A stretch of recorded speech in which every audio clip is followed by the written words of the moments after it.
Okay, we could probably stay up all night telling tall tales from when you were a freshman and I was early, but we won't. I want to thank everyone here, and especially Shane Ryan. I am so honored to even remotely participate in his father's vision, and also to come back to Castleton Farm. I don't think I've been here. Well, I was here once since the Ryans acquired Castleton, but my main experience here was when it was a premier standardbred farm, and occasionally come out there and knowing the history of this place, I just get chills walking on the Castleton farm. And Castleton does play a role in my book because some pretty famous people have owned this farm through the years. It's an original land grant property, and it's played such a role in the history of Kentucky.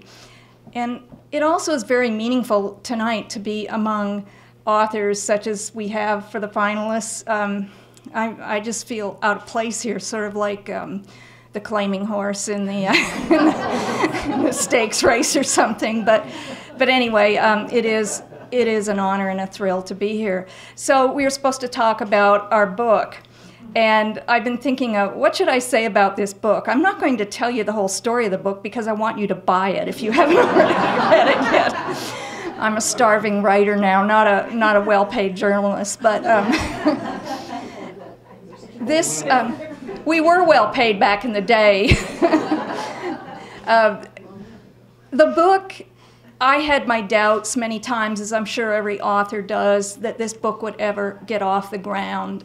I can't believe it happened.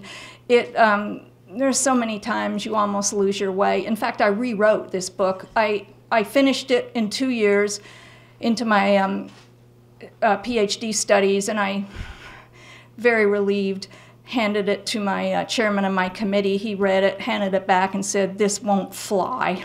So I rewrote the whole book for another 2 years.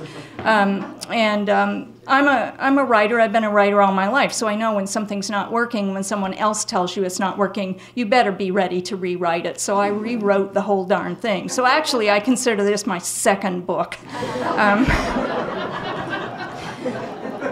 And I'm so glad it's done. But I won't even read it now, seriously. But the faith you have to have as a writer to get through a book, it's just, I can't describe it to you. You have to keep pushing yourself, pushing yourself. It reminds me, as you've been told, I'm a horseman, and I'm very proud of that, a lifelong horseman. I had my very first horse, a half-Arab named Silrook Sazi. He was Palomino. He wasn't purebred purebred Arab because that's an impossibility in the breed. But I love this horse. I got him for $300. I broke him myself. He wasn't built to be a dressage horse, but I was determined he was going to be a dressage horse. I had to wait till he was 18 years old till he won his first place. And that's the way I felt doing this book. You just have to persevere and persevere. And that was the best ribbon I ever won. I had champion dressage horses that were Arabs after that, but this little half-Arab, this Palomino, who did not want to do dressage because he had a short neck and his body was all wrong, and he couldn't get his legs underneath him.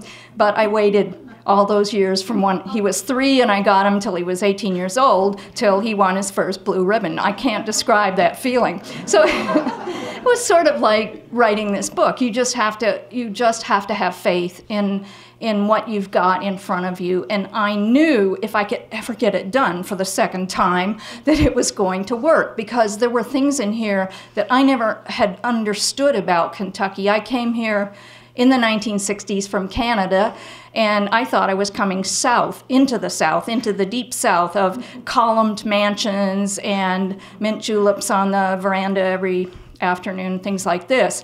I did not know, in fact, I didn't know until I went to grad school and started doing research, that we were not Southern, even though we are a slave-owning, or were a slave-owning state. We did not become Southern, according to the evidence I uncovered, until the 20th century, when most of us were born.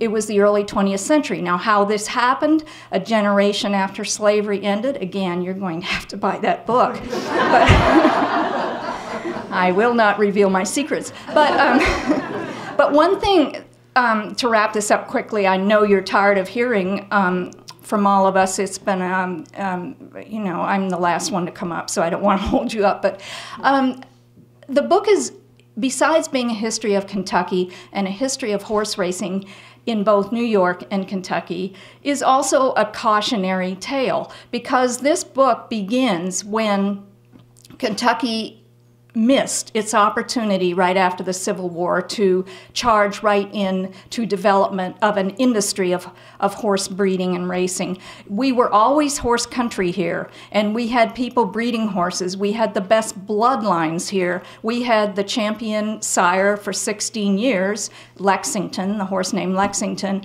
but the big money did not come here, and that kept us from taking off into the stratosphere of development, into this new wave of popularity of horse racing that was developing in the Northeast at the time, in New York and New Jersey. Now, the industrial money, the stock market money, all the big money of the Northeast was staying in the Northeast. So while we still bred horses down here, we did not have the money that would allow us to grow.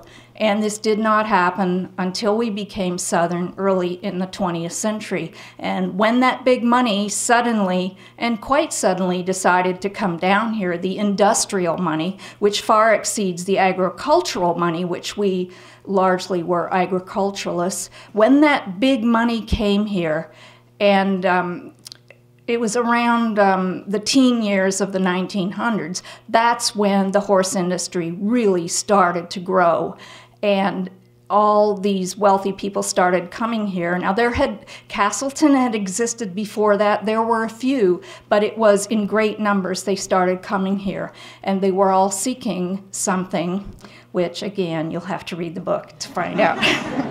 But it was a wonderful experience learning this, and it's my way of giving back to the industry. As you know, I was a horse racing reporter for many, many years, and I so appreciated all the time when they would take the time to talk to us and give us stories, and I never had any way to thank them. I'm not wealthy. I can't start a foundation in the industry. There is not much I can do, but I can give back with my book that tells us where we came from and how we got there, and how we have to hope we don't lose the big money again. That's the cautionary tale. Thank you.